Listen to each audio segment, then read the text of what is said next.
Okay, so here we go again. Just going to continue putting some darks at the back of the head and build up the tones in general.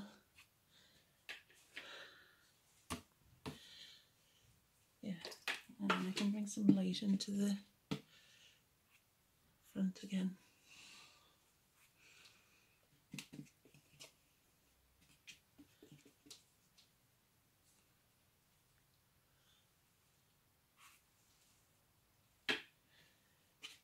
Maybe a little bit more yellow. This is lemon yellow now mixed in with the Windsor orange.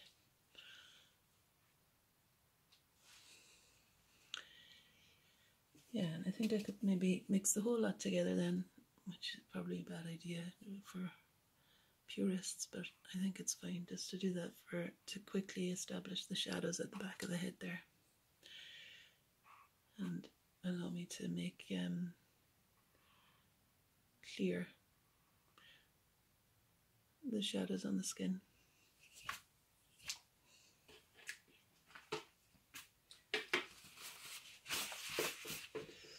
Okay.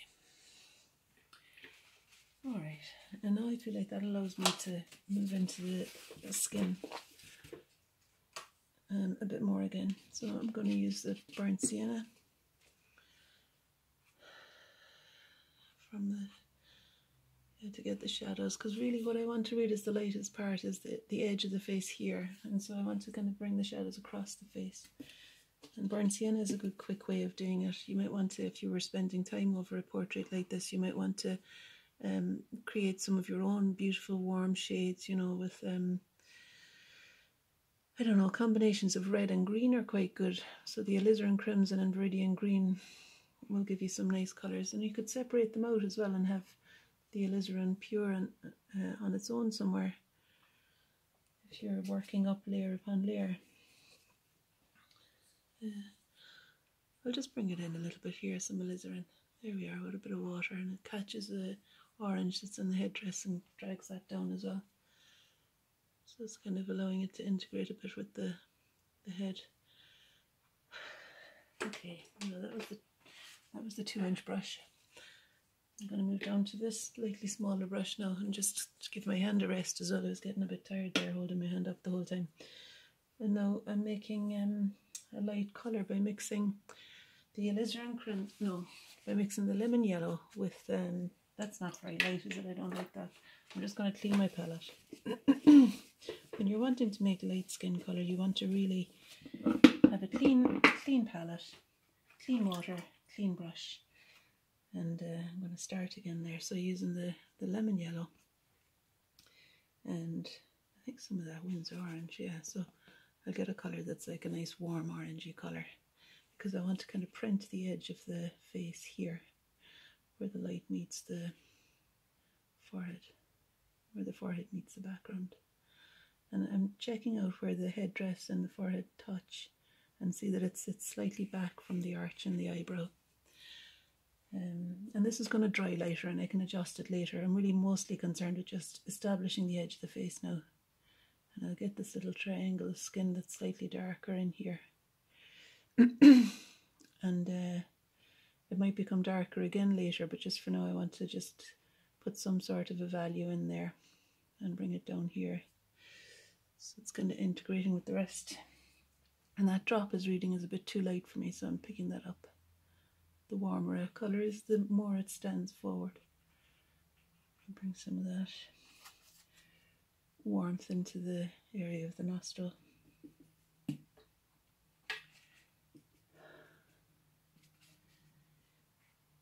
And to describe the underside of the spherical end of the nose there. A bit of warmth, there's no harm there as well. And when I've got the warm colour, I'm going to use it over here too. I keep saying warm colour because I'm not very sure if it's Windsor orange or not, but I think it is. See if it's not, I'll write it underneath the video. Okay. And then the burnt sienna. I'm going to deepen that tone a little bit more. I'm just going to get a bigger brush again. I think the 1.5-inch brush is good there. And see how the warm of the cheek now is standing forward a bit more than I wanted to really.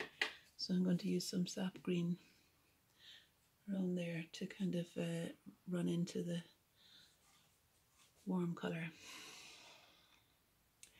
You know, a painting kind of tells you how it wants to be done, really. As you put one mark down, it reveals what needs to happen next.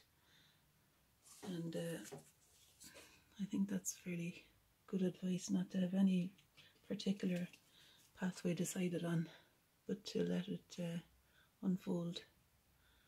At least that's how I like to. That's how I like to paint. I think it brings with it a kind of freedom and freshness, you know, when you let that happen, because it's not pre-decided. As Picasso said, if you already know what it's going to look like, why bother doing it? And you know, it's just good fun to see stuff happen that's unexpected. I think that really encourages our creative inner artist to come out and play. So try to keep yourself surprised. That was a surprise. Okay, so a little bit of a different colour now, like a warm, I think alizarin crimson on that lower lip, just on the this side of the lower lip there. It's a bit warmer. I'm looking at the photo of Lake, the photo of a painting of Lake that I did last year, and I'll put that somewhere in the newsletter too, so you can see it. And I think there needs to be some kind of an edge established here so that I know the edge of the lower lip is emerging. And there's often a triangular shape between the upper and the lower lip. A triangular shape of space between the two. It's worthwhile noticing. I'm going to put a bit more shadow there. And I want to find what shape is happening here in the chin. I think it can come forward a little bit more into the light. And really it's probably not pure white paper that's going to be there in the end, but this kind of slightly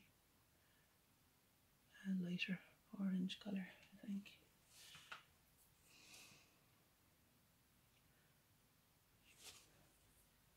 Okay, and you know, turning the board is always a good idea.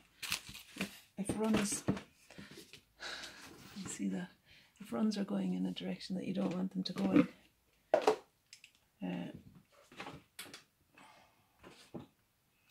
simply turning the board should help. But then keep an eye out too. Keep an eye out where the big drips are so that you can catch them before they go flying off. I forget even why I turned it around now. I'm going to turn it up, bring it up a bit higher. That's another thing that really helps your to engage your kind of interest, is to see your painting upside down. It makes you excited by it again, and you can kind of be surprised when it comes back around, especially if there's been things going on that have shifted it on significantly while it was upside down. So the paper, you know, the water painting, the painting itself a bit really. I think I'll put in something while it's upside down. I'm going to put some sort of shoulder in there, or just the beginning of the dress. And I want to use a different dark from the dark that's in the headdress to find where the shoulder might be there. I think it might be there, I'm not sure. I'm not going to commit to it too fully now, but just like that I think is okay. And I could bring a bit of that same dark, it's quite satisfying, that blue dark, into the back of the headdress. There we are. Okay, and probably a little bit there too, because as I'm looking at the image that I'm painting from, I see that those darks are similar in tone, and there's also a nice printed edge of dark there where the headdress meets the forehead. Remember when I painted this actual painting, I ended up painting the headdress as it was the first week when Lake was sitting, where it was kind of horizontal here. And I ended up having to, well, I chose to shift it because the following week the headdress was going straight up. It's an impossible thing to do the same way, of course. But I quite liked the elegance of the length of the forehead being revealed. So it just goes to show how resilient the backing for paper is, that it allowed me to lift off what was quite a dark line and create the light of the forehead from that.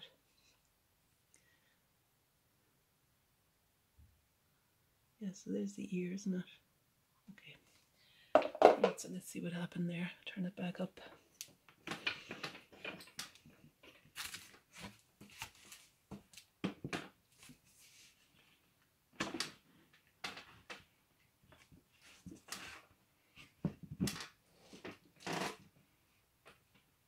Okay, I'm going to stop for a while.